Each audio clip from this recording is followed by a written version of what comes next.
In this lesson, we'll be talking about combining like terms.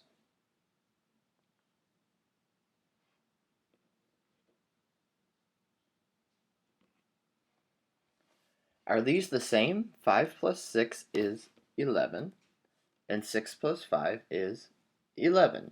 Yes, they are the same. Negative 2 plus 8 is 6. 8 plus negative 2 is 6. Yes, they are the same. 7 minus 4 is 3. 4 minus 7 is negative 3. So notice here how addition is commutative. Changing the order of the numbers does not change the answer, but subtraction is not commutative.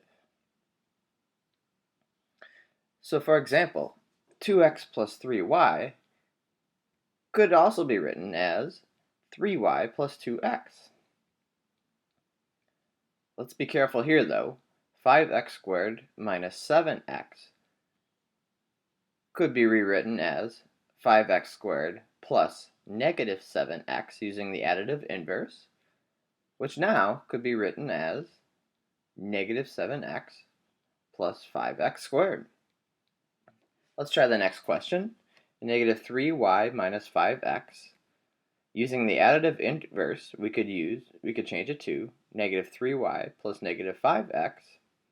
And now we could use the commutative property to make it negative 5x plus a negative 3y.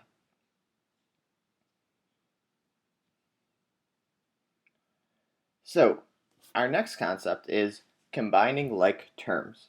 So we have a long expression here, 11 plus 6x minus x squared minus x plus 3x squared minus 4. The first thing I want to do is whenever we subtract, I want to add the additive inverse.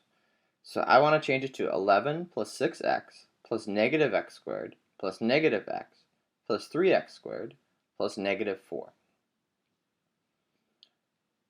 Notice here how the 11 and the negative 4 both have no variables attached to them. So they can be grouped together. So let's group them together first. Next, let's look for all the x's. So we have 6x and plus a negative x. They can be grouped together. So let's group them together using the commutative property. And last we have the x squareds, where we have negative x squared and 3x squared, and they can be grouped together using the commutative property. Now what we're going to do is simplify. 11 plus a negative 4 is 7. 6x plus a negative x is 5x.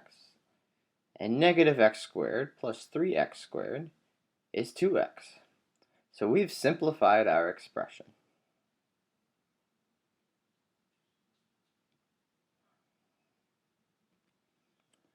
Now we're going to do two more examples. Negative 2x squared plus 5 minus 4x plus 1 minus 3x squared minus a negative 7. First, let's change all subtractions to adding the additive inverse. So we get negative 2x squared plus 5 plus negative 4x plus 1 plus negative 3x squared plus 7.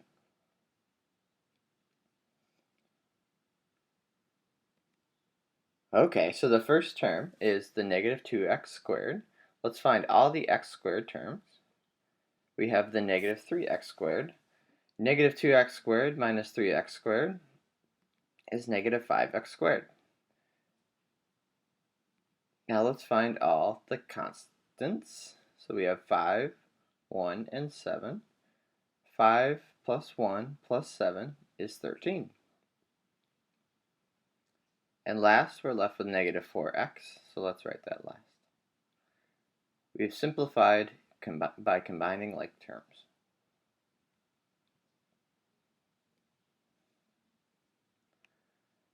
I want you to try this next example by yourself.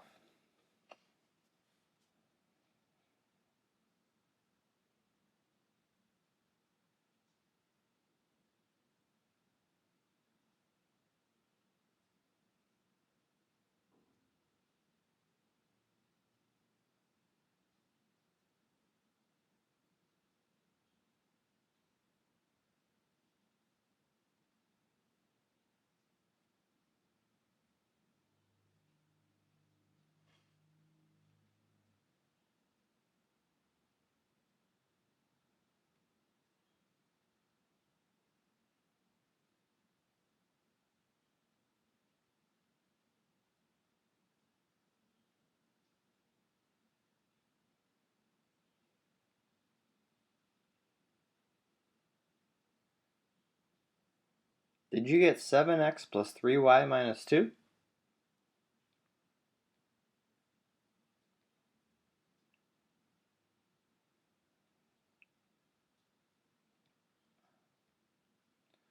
Alright, last thing, let's talk about some vocabulary so we can talk math.